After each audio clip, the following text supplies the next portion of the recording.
The Li is one of the cleanest rivers in China, a favorite spot for fishermen with their trained cormorants.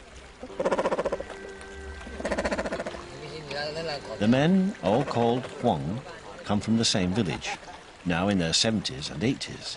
They've been fishermen all their lives.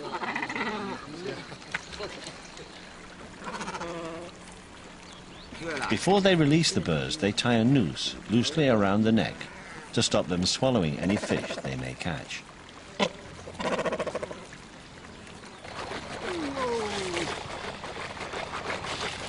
Chanting and dancing, the Huangs encourage their birds to take the plunge.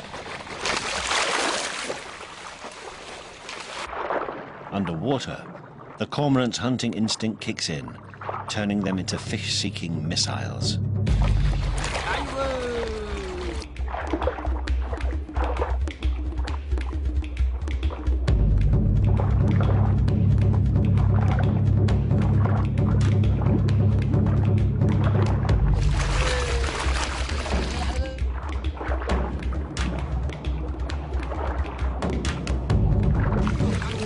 Working together, a good cormorant team can catch a couple of dozen decent-sized fish in a morning.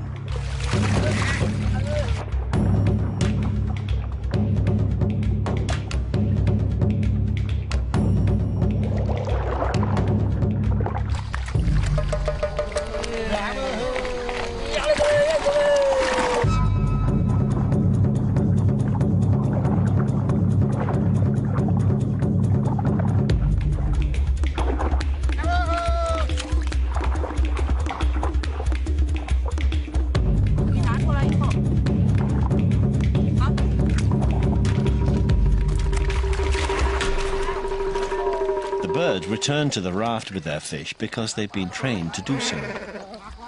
From the time it first hatched, each of these cormorants has been reared to a life of obedience to its master. The birds are, in effect, slaves. But they're not stupid. It's said that cormorants can keep a tally of the fish they catch, at least up to 7.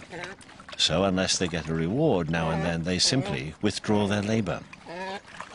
The fishermen, of course, keep the best fish for themselves. The cormorants get the leftover tiddlers.